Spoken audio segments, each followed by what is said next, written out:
Abdusalam, sen kança akça aldың деп сурап калды капыстан. 10 динар деп жооп бердим. Кийин сүйлөшө кеттик. Билесиңби, мен бир тыйын да албадым. Аллахка тобокел кылдым. Атам соода менен берешендик кылып, илим алуучуларга жана колунда жок кедейлерге жардам бериш үчүн гана иштешимди дайындап дуа кылды. Ишкерликте атамдан үйрөнгөндөрүмдү башка мамлекеттерде да колдоном. Соодадагы тажрыйбамдын албетте пайдасын тиет деди. Эй Абдуллах, сен жолда эмне болушун билбейсиң го дедим. Туура билбейм, бирок Роббим мени менен ата-энемдин дуасы кыйынчылыктарды жеңүүдө жардам берет деди. Ушу менен маегибиз токтоду. Зикир кылып бара жаттык. Оюмда эмне болот деген ойлор. Сапарга чыкканыбызга да 3 ай болду.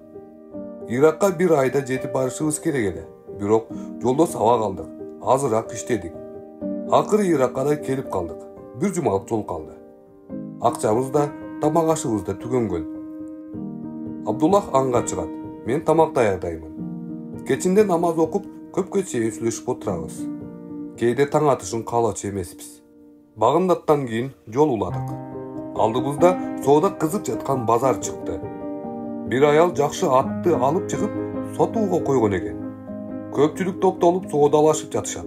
Атты байлап, четте турган аялдын атынан бир далдалчы соодалашып жатат. Сатылды деп атты эми казыгынан бошотмокчу болуп турганда Абдуллах колунан кармап калды. Мусулмансызбы деп сурады далдалчыдан. Далдалчы бул суроону күтпөгөн эле аң-таң болуп туруп калды. Абдуллах сатып алуучуга да карап, ушул эле суроону берди. Ал да өзүн жоодо туруп калды. Дароо өзүнө келип, "Альхамдулилла мусулманмын" деп жооп берди. Анда эмнеге атты өз баасына сатып албай жатасыз деп суроо берди. Ушуну менен татышуу башталды. Мен аны өз баасына сатып алып жатам. Өз баасы мынча эмес. Сиз атты жарым акчасына сатып алып жатасыз. Далдал пайдага шерик. Сен бизге акыл үйрөтпө. Али жаш экенсиң дешти. Илим жана чынчылдык жаштандабайт. Келиңиз, аялдын атты эмне себептен сатып жатканын сурайбыз. Сура дешти. Кечиресиз эне, эмнеге атты сатып жатасыз деп сурады. Күйөөм оорукчан, балдарым ач. Алар иштей турган жашта эмес. Базар боло турган күнү келип, үйдөгү буюмдарды сатып, балдарымдын курсактарын тойгузамын. Сата турган эч нерсебиз калбады. Күнүбүзгө жарап турган атыбызды сатканга туура келди. Атты сатып, үйгө азык алам, андан ашыкча акчага күйөөмө дары-дармек алмакчымын. Бирок аттын акчасы баарына жетпейт. Аргасызмын, атты сатпасам ач калабыз деп ыйлап жиберди. Адамдар күбөлөшө кетишти. Бирок баары окуянын кандай аякташын күтүп жатышты. Абдуллах сатып алган адамдан үстүнө дагы акча кошушун талап кылды. Бирок ал көнбөдү. Башкалар биз тарапта болсо да, далдалчы сооданын адал болгонун айтып, өжөрлүк кылды. Ошондо Абдуллах өз атын аялга берип койду. Окуяны күзөтүп турган бир киши аялга "Мен табыпмын, даарыны сизге бекерге беремин" деди. Ошону менен көпчүлүк колунда бар нерселери менен аялга жардам кыла башташты. Далдалчыл менен кардар уят болуп четте туруп калышты. Минип жүргөн атын берип жибериши ашыкча болду. Жол машакаттуу. Ал болсо ойлонбостон атты дароо берип жиберди. Мына жоомарттык. Аллах берүүчү, бергендерди жакшы көрөт. Ушул сөздүн маанисин эми түшүнгөндөймүн. Досума болгон урматым дагы да күчөдү. Аллахтын жөнөкөй бир кулу ушунчалык таасирленип, жакшы көрүп жатса, жаратуучу канчалык жакшы көрүшүн элестетүү кыйын. Ат арытып, жол карытып, машакаттуу сапарда артта калып Иракка кирип келдик. Чоң мечитте 5 намазын окуп, аалымдардын илимий чогулушуна бардык. Асырдан соң түнөп калуу үчүн жай издедик. Ирактыктардын мынчалык меймандос деп ойлогон эмесмин. Исламдын кооз, адилеттүү дин экени дагы бир ирет ынандым. Хорасандагы мусулмандар канчалык ахлактуу болсо, бул жердин тургундары да адептүү жана меймандостугунан башка өлкөдө экенибизди сезе албадык. Узаак айланып, кайра Хорасанга келип калгандай болдук. Сиз жаратылыш табияты окшобойт дейсиз. Туура айтасыз.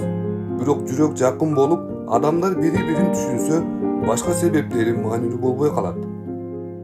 Куптан намазын окугандан кийин Абдуллах менен узакка чейин сүйлөштүк.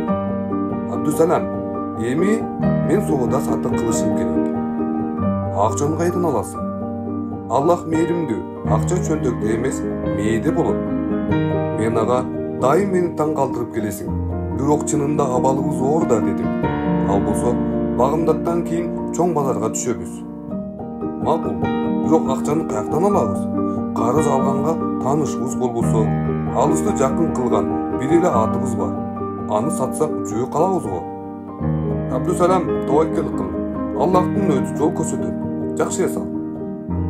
Уктаганга канчалык аракет кылсам да, салаага салып уйкумду качырды.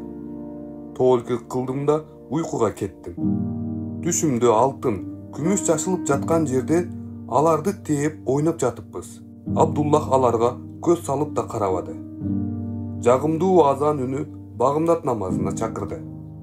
Даарат алып мешитке чыктык. Андан соң базарга барып, кездеме, жибек сата турган катарды карадык. Кийин мөмө жемиш, шириндик жана мал саткан жерлерди да карадык. Бир убакта Абдуллахты таппай калдым. Издеп жүрүп, кездеме саткан жерден таптым. Ал котормочулук кылып турган экен. Аласытпадым. Иши бүткөндөн кийин тамактанып алып, бешим намазын окудум. Ичиме батпай акыры андан сурадым. Абдулла, соодагерге котормочу керектигин кантип билдиң? Айланамды карасам, бир соодагердин көйгөйү бардай көрүндү. Бир-эки адамдардын алдына барганда, алар түшүнбөдүм деп колдорун көтөрүштү. Жанына барсам, Перс өлкөсүнөн келген сатуучу экен. Араб тилин жакшы билбегендиктен алып келгендерин сата албай турганын айтты. Мурунку котормочусу көп акча сураптыр. Мен болсо көңүлүнөн чыгарып беришине ыраазы болдум. Ошону менен алып келген буюмдары сатылды. Мен 15 динар иштедим. Бул акча 2 ай жашап илим алышыбызга жетет деди, жылмайып. Ошентип илим алуудан ашкан убактысына базарда котормочулук кыла баштады. Кечинде үйрөнгөндөрүбүздү жазабыз. Ал айтып берет, мен жазам. Арадан 1 жыл өтүп, устаздар Абдуллахты башка устазга бараарын айтышты.